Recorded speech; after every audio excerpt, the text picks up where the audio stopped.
Leader Impact's Shave Television News with Dick Tate. Emily flies the nest. Leader Impact looks up in lockdown. Many take the biscuit challenge. Marketplace leaders thank God it's Monday.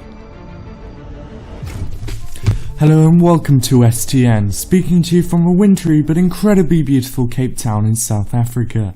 I'm Dick Tate and here is the news in detail.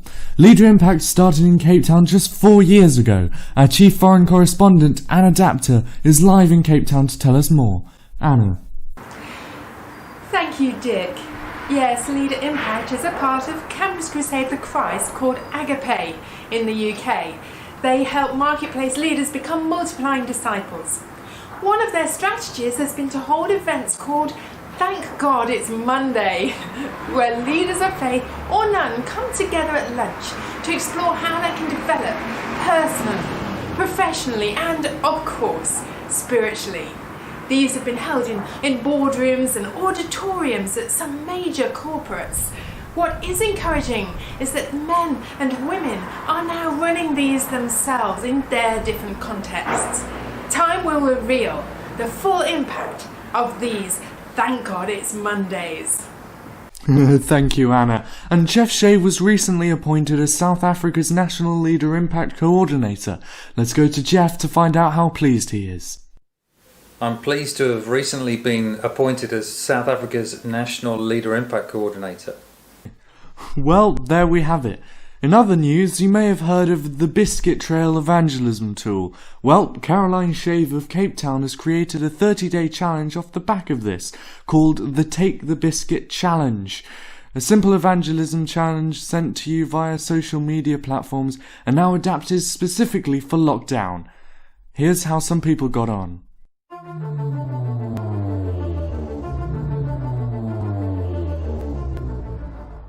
In January, Emily Shave's study permit expired, so she's returned to England to live with her grandparents in York until university begins. Mike Stand interviewed her family to see how they were getting on. Thank you, Dick. So, Mrs. Shave, how are you getting on? Well, we were all dreading her leaving, to be honest.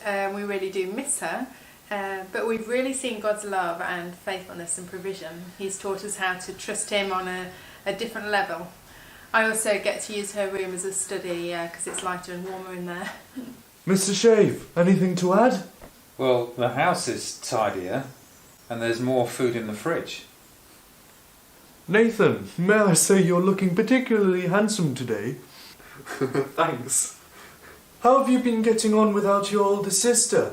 Some would only be too pleased to be rid of their sibling, but I believe that's not the case with you. No, she's my best friend, so I knew it was going to be hard. But I've been drowning my sorrows with online school and church youth groups, and I don't get beaten at board games so much, so that's a bonus. Well, thank you. Back to the studio. Thank you, Mike. We attempted to interview her grandparents, who she is now living with, but they were unavailable for comment. We have, however, managed to get a hold of Emily. Emily, thank you for joining us. It's a pleasure. So Emily, what have you been up to during this time of lockdown in the UK? Well, apart from dyeing my hair not too long ago, I've actually got involved with Agape Europe's Instagram account. I've been creating almost weekly video content for that platform, and I've also been discipled online by Agape's very own Greer Jones, which is great. Thank you, Emily. In further news, the coronavirus and subsequent lockdown may have caused chaos around the world, but Leader Impact in Cape Town have kept their foot on the accelerator. Over to Dinah Mite to find out more. Yes, Dick, it really has been amazing to see what God's been doing in these unprecedented times. Here with me is Jeff from Leader Impact in Cape Town. Jeff, can you tell us more about what you've been doing online with Leader Impact? Well, we hosted a worldwide day of prayer online via YouTube. We've been putting our evangelism and discipleship courses online too on the website knowinggod.co.za. And so now our reach is greater.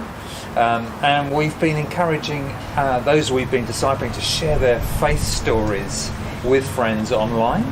and my wife and I did it ourselves, and we shared a story of how our faith has affected our marriage. And yes, that's right. You recently celebrated your 25th wedding anniversary, haven't you? She must be some special lady. Well, she certainly is, yes. And I can see you've been working out, Jeff. Tell us more. Well, yes, Working Out is a workshop we've been hoping to present to churches live to encourage and train churchgoers in how to share their faith with their colleagues. As a result of lockdown, we've been recording it and hope to offer it to churches across the Western Cape region.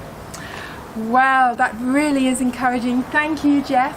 And now here's Adam Up, our expert in statistics, to give us some numbers. Yes, as you can see, the majority far exceeds the minority. 67% is much greater than 18%, 11% and 4%, which is bigger than it was 4 years ago, and I think that is very telling. Yes, these are all real numbers. Back to the studio.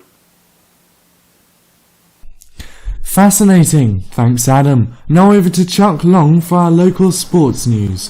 Thanks, Dick. First 5 weeks of lockdown in the busy city of Cape Town were very strict. Most significantly, people were restricted from exercising outside of their own homes. Cape Townians are creative, however. One household in particular tried new methods to keep fit, attempting online fitness routines and skipping.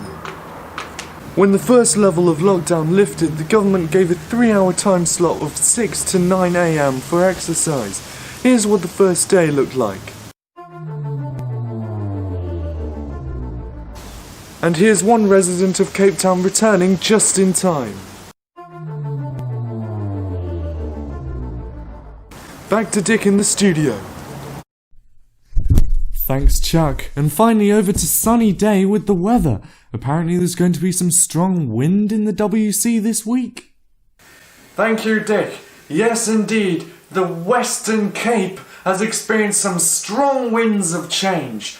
The coronavirus continues to rage, sweeping across the nation. From the north, the President announced a nationwide day of prayer. The spiritual temperature is rising, God is moving. Back to you, Dick. Thank you, Sonny. Well, that's all from me until the next STN. Goodbye, and stay safe.